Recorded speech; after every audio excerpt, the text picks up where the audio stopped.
Vanessa sighed, crossing her arms, her manicured nails tapping impatiently against her designer handbag. Her eyes, cold, assessing, swept over me one last time, as if I were some outdated piece of furniture she had finally decided to replace. "I just need someone who's going places, Daniel," she said, flicking her honey blonde hair over her shoulder.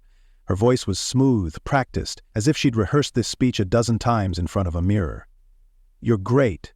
But Tyler, he has ambition. He has the kind of career that's going to take him somewhere. I need a man who's moving forward, not someone who's just comfortable." Comfortable, the word sat heavy in the air between us. It was laughable, really.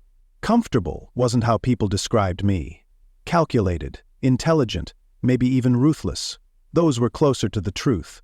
But Vanessa had never seen that side of me. She only saw what I let her see. I didn't argue. I didn't fight. I simply let her walk away. She thought she was trading up. What she didn't realize was that her better option had just become my next project. I had connections. I knew Tyler's industry. And what Vanessa had failed to consider was that careers, like relationships, are built on the right alliances. And I was very, very good at controlling those alliances. For weeks I kept tabs on them.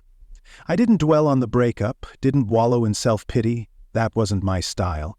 Instead, I did what I always did. I played the long game. Tyler Brooks had been making a name for himself in finance, climbing his way up through a mid-sized investment firm. He was charming, sure, but charm only got you so far when you lacked real skill. What he did have, however, was the right people backing him.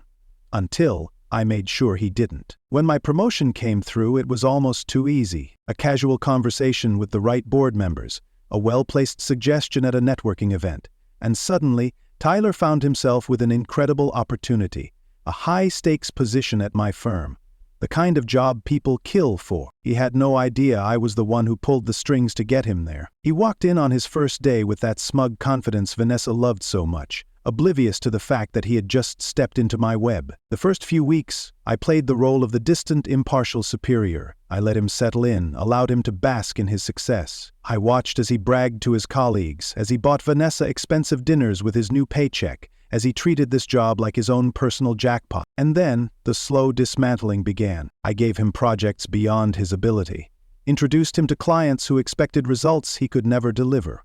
Every failure? Documented. Every mistake? Quietly noted. It wasn't about revenge. It was about proving a point. 3 months later, Tyler Brooks walked into my office, clueless, oblivious to what was coming. I steepled my fingers, offering him a polite, professional smile. "We're letting you go." He blinked. And then, as the reality sank in, I watched his world start to crumble. Tyler Brooks had no idea how thoroughly he had been set up. For 3 months, I had watched him struggle under the weight of expectations he was never equipped to meet. I didn't rush the process. No, that would have been too obvious. Instead, I let it unfold naturally, like a slow-motion car crash that he never saw coming. In the beginning, he carried himself with the arrogance of a man who believed he had made it. He strutted into meetings, flashing that easy, overconfident smile, convinced that charm alone would get him through.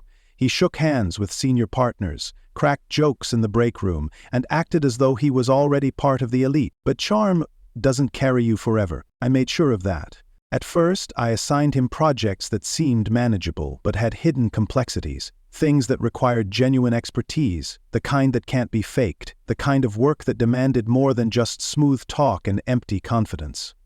Tyler, of course, didn't realize the trap he was walking into. He tackled the assignments with his usual bravado, delegating tasks he barely understood to junior employees, assuming they would compensate for his lack of ability. They didn't. The first time he missed a critical deadline, I didn't reprimand him. I merely raised an eyebrow in a senior leadership meeting when the numbers he was responsible for didn't add up. I let silence fill the room, long enough for him to shift uncomfortably in his seat before moving on as if it were a minor mistake. But I knew better. Mistakes like that don't go unnoticed. The second failure came a few weeks later. A client presentation that should have been routine ended in disaster when Tyler fumbled through key financial data he hadn't even bothered to study.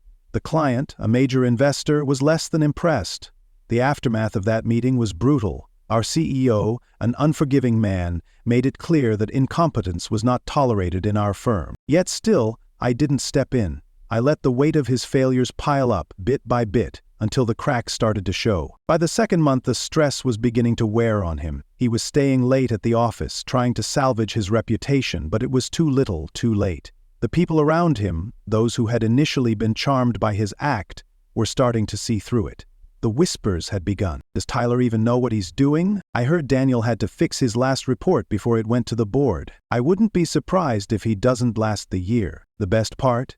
Tyler was completely oblivious to the fact that I was the one orchestrating every misstep. I never had to sabotage him directly. His own incompetence did the job for me. All I had to do was put him in a position where failure was inevitable. The final blow came in the third month.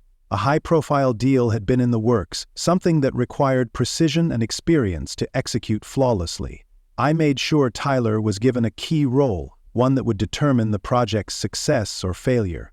He went into it blind, assuming as always that he could bluff his way through. He couldn't. By the time the numbers were audited, the mistakes were glaring. A multi-million-dollar deal nearly collapsed because Tyler had miscalculated critical data.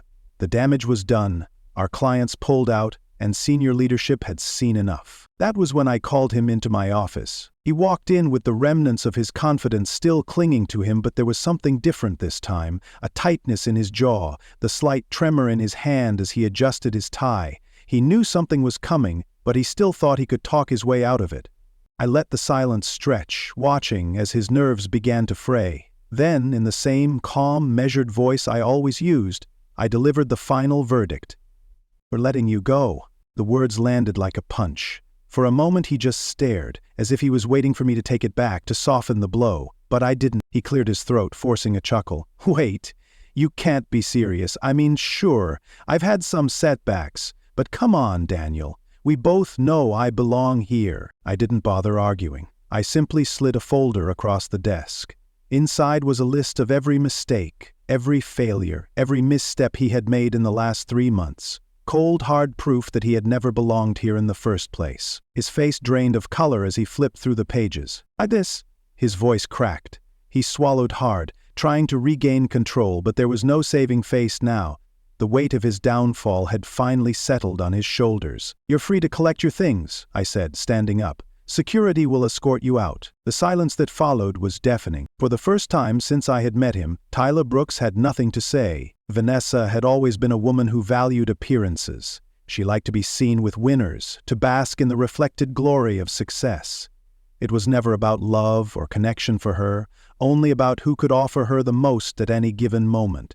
And 3 months ago, she had convinced herself that Tyler Brooks was the better investment. She couldn't have been more wrong. At first, she was oblivious to the cracks forming beneath the surface. Tyler was still taking her out to expensive restaurants, still showering her with gifts, still talking about all the big things he was going to accomplish.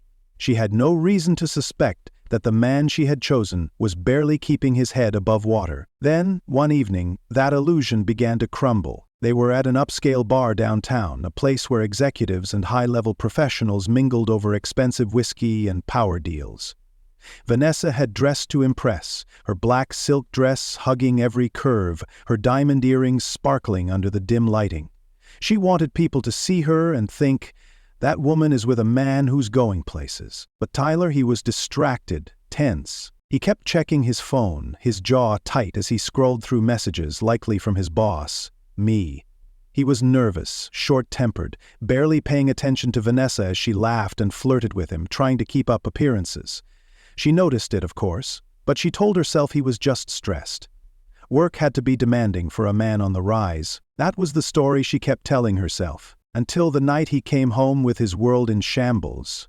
She had been lounging on their couch, flipping through fashion magazines when she heard the front door slam. She barely had time to turn around before Tyler stormed in, his suit rumpled, his tie loosened in a way that suggested he hadn't just had a bad day.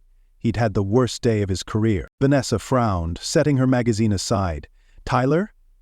What's wrong with you?" He didn't answer immediately. Instead, he ran a hand through his hair, his breathing heavy, his movements frantic. And then, finally, he muttered, "I got fired." The word sent a shock through her system. "What?" His laugh was bitter, almost unhinged. "Daniel fired me, just like that. 3 months and now I have nothing." Vanessa felt her stomach drop. "Daniel? My Daniel? Tyler looked at her then, his eyes dark with realization, as if he had just now connected the dots. You knew him before. She hesitated, but there was no use lying. We dated. But what does that have to do with… And then it hit her. Her ex had orchestrated this. The whole thing, and now she was dating an unemployed man. Vanessa had always prided herself on being in control. She knew how to navigate social circles, how to charm the right people, and most importantly, how to secure her future. But as she stood in the middle of their apartment, watching Tyler pace back and forth like a caged animal, that sense of control was slipping through her fingers. This has to be a mistake, she said, her voice sharper than intended. They can't just fire you like that. You said they were impressed with you, that you were moving up. Tyler let out a harsh, humorless laugh. Yeah? Well, apparently they weren't as impressed as I thought. Daniel had me exactly where he wanted me. He set me up, Vanessa. He let me fail and then pulled the rug out from under me. Vanessa's breath hitched at the mention of Daniel's name. A part of her had always assumed he'd just fade into the background, that he'd move on, find someone else and continue his life as if she had never existed. She had never once considered that he might still be watching, still playing the game long after she had walked away. She clenched her jaw. So what are you going to do, just sit here and sulk? Tyler's eyes snapped to hers, and for the first time since he had walked through the door, there was something close to fury in them. What do you want me to do, Vanessa? Walk back in there and beg? You think Daniel's going to change his mind? No, he planned this. He wanted this. She swallowed hard. He was right. She knew Daniel well enough to realize this wasn't just some coincidence. He had orchestrated every step of Tyler's downfall, and she had been too blind to see it coming. Her mind raced through her options. Tyler didn't have a job anymore. His lavish spending, the expensive dinners, the weekend getaways, they had all been funded by his salary. Without that, what did he have? What did they have? She hated the answer. As if reading her thoughts, Tyler scoffed. What? Already regretting it? Thinking about running back to Daniel? Vanessa's lips pressed into a thin line. Don't be ridiculous. But the seed had been planted. She wasn't built for struggle. She wasn't built for financial uncertainty. And now, for the first time in years, she was staring it in the face. She grabbed her phone, scrolling through her messages, searching for a lifeline, a job offer, an invitation, anything that could keep her afloat. Then, on impulse, she opened an old conversation with Daniel. Her fingers hovered over the keyboard. Finally, she typed, "Can we talk?" She stared at the screen, waiting, but no reply came. Seconds turned into minutes, minutes stretched into an hour, and then finally the dreaded truth sank in. Daniel had already moved on. Vanessa kept staring at her phone, willing a reply to appear. She checked her message again. "Can we talk?" As if rereading it would somehow summon a response. But there was nothing. No three little dots, no acknowledgement, just silence. A sick feeling settled in her stomach. Daniel had always responded before, even when they were together, even when he was busy, he had never ignored her outright. And yet now, when she needed him the most, he was doing exactly that. She clenched her jaw, gripping the phone so tightly her knuckles turned white. "Did you text him?" Tyler's voice broke through the tension like a knife. She glanced up, finding him leaning against the counter, arms crossed, watching her. His expression was unreadable, but there was something bitter in his eyes. A man who knew he was no longer the first choice. Maybe he never had been. Vanessa straightened her shoulders. "That's none of your business." Tyler laughed under his breath, shaking his head. "Wow, you don't even try to deny it." She looked away, refusing to give him the satisfaction of a response, but the silence between them only made everything worse. The weight of failure, the unraveling of everything she had built, pressed down on her chest. She had been so sure that Tyler was the future, that Daniel was just a stepping stone she had outgrown. But now she was sitting in a luxury apartment she could no longer afford, with a man who had nothing left to offer her. Her phone remained still. The next morning she woke up to find Tyler gone. His things were still there, but his suitcases were open, half-packed, as if he had started but couldn't bring himself to finish. She stood there, staring at the mess, a part of her wanting to be angry, but she couldn't even blame him. She showered, dressed in her best, and went out. There had to be something she could salvage, someone else who could help her. She reached out to old friends, ex-colleagues, anyone with a foot in the door of success, but the responses were lukewarm at best. "So sorry to hear about Tyler losing his job. Tough break." "We're not hiring right now, but they'll keep you in mind. Maybe you should reach out to Daniel." That last one stung the most. By the end of the day, she sat alone in a cafe, her untouched latte growing cold. Her phone was heavy in her hand, the unanswered message to Daniel still on the screen. She stared at it for a long moment. Then, with a deep breath, she did something she had never done before. She deleted the message, because for the first time, she understood. Daniel hadn't just ignored her, he had erased her.